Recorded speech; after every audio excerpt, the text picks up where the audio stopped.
Madenli Mahallesi, maden gibi gizli bir hazine. Adını taşıdığı maden kelimesi aslında bu mahallenin hem geçmişini hem karakterini simgeler. Aladağ'ın saklı cevherlerinden biri olan Madenli Mahallesi, yıllar boyunca hem doğanın hem emeğin değer bulduğu bir yer olmuştur. Taşla toprağın, insanla tabiatın kucaklaştığı bu topraklarda tarih, doğa ve kültür el ele vermiştir. Konum, dağların arasında, gönüllerin merkezinde. Madenli Mahallesi, Adana ilinin Aladağ ilçesine bağlıdır. İlçe merkezine yaklaşık 18 kilometre, Adana şehir merkezine ise 96 kilometre uzaklıktadır. Deniz seviyesinden yaklaşık 1300 metre yüksekte yer alır.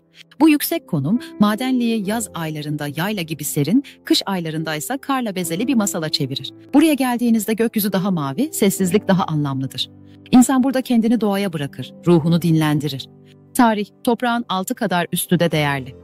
Madenli ismini bölgede geçmişte yapılan maden çıkarma faaliyetlerinden alır.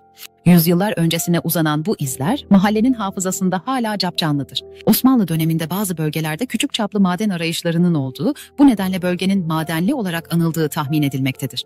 Ama esas maden insanıdır burada. Emekle, alın teriyle hayatı yoğuran insanların hikayesi taşlara kazınmış gibi kalıcıdır.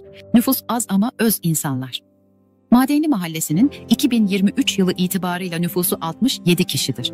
Bu küçük nüfus büyük bir yüreği barındırır. İnsanlar birbirini isimle değil, yürekle tanır burada. Dayanışma, yardımlaşma, paylaşma, hepsi bu mahallenin günlük yaşamının bir parçasıdır. Birinin tarlasında iş varsa herkes oradadır. Bir evde düğün mü var, tüm mahalle davetlidir. İşte burası Madenli'nin ruhudur. Doğa, sessizliğin en güzel hali. Madenli, doğayla sarmaş dolaş bir mahalledir. Etrafı çam, meşe ve ardıç ormanlarıyla çevrili. Eteklerinden serin dereler akar. İlkbaharda papatyalarla, yazın mor çiçeklerle süslenir bu coğrafya. Burada yürüyüş yapmak sadece ayakları değil, kalbi de hafifletir. Sessizliği dinlediğinizde rüzgarın ağaca anlattığı hikayeyi duyarsınız. Geçim, alın terinin tadı. Mahallenin temel geçim kaynakları arasında küçükbaş hayvancılık, meyvecilik ve arıcılık öne çıkar. Özellikle bölgeye özgü doğal bal, şehir dışından dahi rağbet görür. El emeği göz nuru ürünler köy pazarlarında ya da dost sofralarında kendine yer bulur. Tarla az ama bereket boldur. Çünkü burada toprağa saygı var. Çünkü burada insanın emeği kutsal kabul edilir. Eğitim ve ulaşım, bilgiye ulaşmak, karla mücadele etmek gibi. Mahallede ilkokul bulunmaz, öğrenciler taşımalı eğitim sistemiyle Aladağ merkezine gider.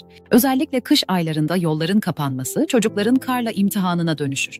Ama onlar yılmaz, çünkü bilirler ki bilgi en değerli maden gibidir. Zor çıkar ama paha biçilmezdir. Kültür, geçmişin gölgesinde yaşayan gelenekler. Madenli'de her gelenek hala yaşayan bir canlı gibidir. Bayram sabahları toplu kahvaltılar, düğünlerde omuz omuza halaylar, kış gecelerinde soba başında anlatılan masallar bu mahallenin renklerindendir.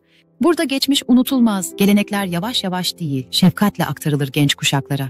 Madenli'ye özel şiir, toprağın altın kalbi. Toprağın altın kalbi. Bir dağın göğsüne yaslanmış usulca, Madenli derler adına sevdayla dururca. Kimi zaman karla örtülü bir beyaz düş. Kimi zaman çiçekle dolu yazın sevinç kuşu. Taş gibi sağlamdır burada insan. Göz göze bakışta çıkar aradan zaman. Bir lokma ekmek, bir tas çorba. Paylaşılır burada sevda da, dert de orta. Dereler anlatır eski çağları. Rüzgar taşır annelerin dualarını. Madenli'nin kalbi atar her mevsim. Saklı bir cevher gibi kadim ve sessizim. Son söz, Madenli. Kalpten gelen bir sakinlik. Madenli Mahallesi sadece bir yerleşim yeri değil, bir yaşam biçimidir. Buraya geldiğinizde sadece doğaya değil, insan sıcaklığına da dokunursunuz. Eğer bir gün kendinizi keşfetmek isterseniz, Madenli'nin taş yollarına bir adım atın. Belki de en kıymetli madeni kendinizde bulursunuz.